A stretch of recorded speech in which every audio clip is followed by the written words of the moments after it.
Welcome back. I'm the Watch King. On this video, we're going to talk about why is mother of pearl so desired in Rolex, how they get it, and what it actually is. So without further ado, let's hop straight into it. Jumping right into it, I have an aftermarket example. A lot of the aftermarket watches, apart from regular dials, are mother of pearl. It's just very desirable.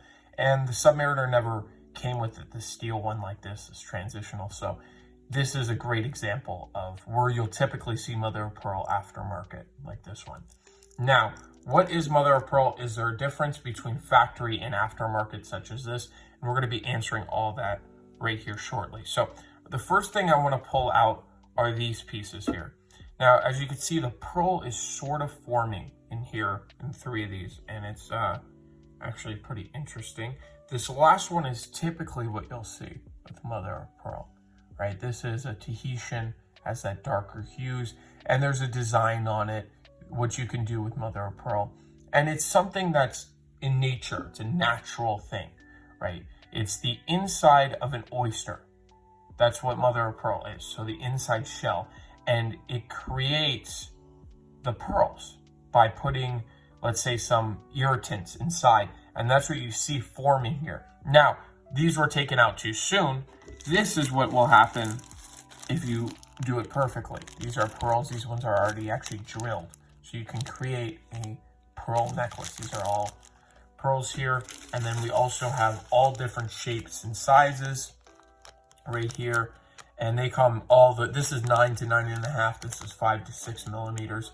There are pearls that are massive. There are pearls that are tiny. Of course, more pearls are small. And then that's a whole nother video, but this is what it creates, these type of pearls. The inside shell then is, in my opinion, I like it like way better. I think it's so interesting, the hues of it, of mother of pearl, but it's way cheaper than actually pearls. And a lot of people don't understand that just because it's pretty. It's a very pretty product. And when you're paying so much, especially when you're buying a factory dial, you're paying a huge premium for that. So what makes the dials money, and then let's say stuff like this not so much, right? I mean, there's still money involved because you have to open up the oyster and everything like that to create it and carve it out and all that, but you don't have to actually sit and wait for pearls to grow such as these, right? So the process of making a dial is they have to cut it very thin in order to fit into the watch. I'm going to pull up some pictures of factory ones.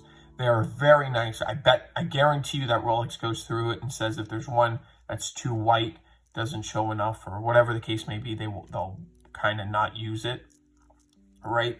So they pick out their mother of pearl, and it's something natural, right? Everyone's different, and that's why there's a huge collector community about them. Because you won't, even if, let's say you both buy the same date chest, you and your friend or your wife and you, and you get the same mother of pearl, same reference, same Jubilee oyster bracelet, Jubilee bracelet, and then fluted bezel, your watches won't look the same. And that's the real beauty about mother of pearl. It really is a nice dial. They also made it in day dates, not just date just and all that, such as the higher end pieces. There was a mother of pearl line, like they call the Pearl Master. It wasn't a mother of pearl line, but the Pearl Master, and they had mother of pearl dials also. So this is just a quick video explaining where it comes from. Yes, the aftermarket ones are the same material. It's the same stuff. It's not like it's fake mother of pearl. It's just not original to Rolex. But at the same time, if let's say you get a mother of pearl dial like this and you want it in your Submariner, nothing wrong. Just make sure you keep the original dial, and then you're fine. But if you throw away the original dial, then you're kind of screwed there. You're stuck with the aftermarket piece. So let me know your opinions. Do you like mother of pearl? This is going to be a first part in this series. This is gemstones with Rolex. We're going to talk about lapis in the future because I have one of those in the bank, and some other gemstones that are really, really cool. I want to thank you all for watching. If you're curious or have any questions, my email is down below, also my eBay link. So definitely thank you all, and I will catch you in the next one. Have a great day.